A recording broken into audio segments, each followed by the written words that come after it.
श्री सद्गुरुदेव भगवान की जय। श्री सीताराम सरकार की जय।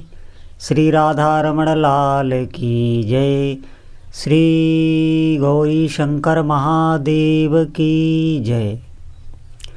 सभी दर्शकों और भक्तों को कोटि कोटि प्रणाम। सबको प्रेम भरा जय जय श्री राधे, जय जय श्री सीताराम।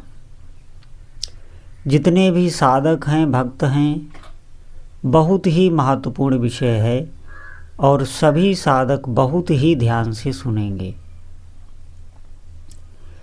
देखिए, जो भी कार्य हम बहुत ही सजगता से और एकाग्रता से करते हैं, उसका हमारे अंतःकरण पर बहुत ही गहरा प्रभाव पड़ता है और उसकी सूचना हमारे अंतर आत्मा तक पहुंचती है।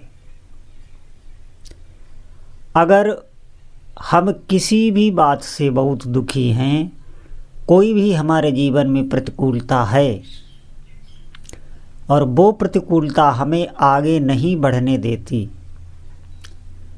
तो हमें नित्य ही भगवान से प्रार्थना करनी चाहिए, नित्य करनी चाहिए। ऐसा नहीं है कि आज हमने प्रार्थना की और आज ही हमारी प्रतिकूलता नष्ट हो गई या हमें कोई हल मिल गया। आपको निरंतर करना है तो एक दिन इतनी एकाग्रता से वो प्रार्थना होगी कि वो अंतरात्मा तक बात जाएगी और निश्चित ही उस बात का आपको हल मिल जाएगा। भगवान कोई ऐसा उपाय अवश्य कर देंगे जिससे आपकी समस्या का समाधान हो जाएगा। ठीक इसी प्रकार हमें नाम जप भी बहुत ही सजगता से करना है। देखिए, जितना हम होश में होते जाएंगे, जितना हम जिस समय जप कर रहे हैं बहुत एकाग्रता से सजग होके और इस मन की निगरानी रखते हुए जप करेंगे, ये अभ्यास की बात है। धीरे धीरे सजगता अपने आप आ जाएगी और आप नाम में डूबने लग जाएंगे, आपको दिव्य दिव्य अनुभव होने लग जाएंगे। हमें पहले अभ्यास करना है। प्रारंभ में जब आप बैठेंगे तो मन इधर उधर जाएगा, उसे बार बार हटा के और नाम में लगाना है। इसी को तप कहते हैं। तप और कुछ नहीं है। शरीर को बहुत कष्ट देना, व्रत करके सुखा डालना, जल में खड़े हो जाना, धूप में जप करना, ये शारीरिक कष्ट ये तप है, लेकिन ये उस स्थिति का तप नहीं है। मन को प्रभु में या प्रभु के नाम में लगाना, इससे बड़ा कोई तप नहीं है और ये कोई भी कर सकता है। ध्यान रखना, अगर कोई बाधा है तो वो हमारा स्वयं का मन ही है। भजन में मन न लगना, इसका मुख्य कारण हमारा मन ही है और मन की आसक्ति होती है संसार में। इसीलिए आप देखेंगे वो स्थिर नहीं रह सकता। एक क्षण के लिए वो स्थिर नहीं है, वो कुछ ना कुछ बुनता रहता है। उसे कुछ ना कुछ सुख चाहिए, उसे कुछ ना कुछ भोग चाहिए, इसीलिए वो स्थिर नहीं रहता। और आप भजन करेंगे, दृढ़ता से बार बार नाम में लगाएंगे तो भगवान के नाम का ऐसा प्रभाव होगा कि मन पवित्र होने लगेगा। जब मन पवित्र होने लगता है तो भजन का सुख आने लगता है, भगवान की लीला में आसक्ति हो जाती है, फिर संसार में आसक्ति नहीं रहती। भगवान की सेवा करने की रुचि स्वाभाविक ही प्रकट होगी, शुद्ध सात्विक भाव उदय होने लगेंगे और परोपकार की भावना अपने आप बनने लगेगी। अपने आप प्रभु आपसे परोपकार कराने लगेंगे। ये सोच के परोपकार नहीं होगा। जैसे बहुत लोग कहते हैं हम सेवा करते हैं, हम सबकी सेवा करना ही हमारा उद्देश्य है, हमें भजन से क्या काम, भजन बड़ा है कि सेवा बड़ी है। देखिए, ये तर्क का विषय नहीं है। जो भी भगवान का जप करते हैं, भगवान की भक्ति करते हैं, तो भगवान शीघ्र ही प्रसन्न होकर उनसे दिव्य कर्म करवाने लगते हैं। साधक की दिनचर्या बन जाती है। वो सोच के सेवा नहीं करता, कोई कामना रखकर सेवा नहीं करता, स्वाभाविक ही उसका स्वभाव ही बन जाएगा सेवा करना और उसे आनंद आवेगा, क्योंकि अंतःकरण की स्थिति बदल जाती है।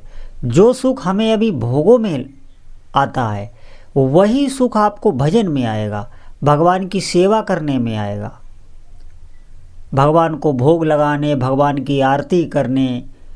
आप देखेंगे वो उससे ज़्यादा सुख, क्योंकि अंतःकरण की स्थिति बदलती है। इसका हमें अभी ज्ञान नहीं है, अनुभव नहीं है, हमें सांसारिक विषयों का अनुभव है। हम इधर कल्पना तो कर सकते हैं, लेकिन अभी वो स्थिति ना होने के कारण हम उसे समझ नहीं पाएंगे।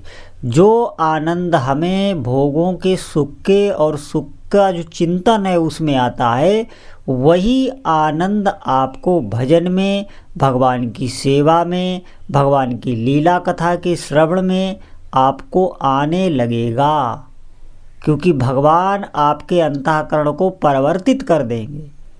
तो भगवान नाम जप की बहुत ही महिमा है।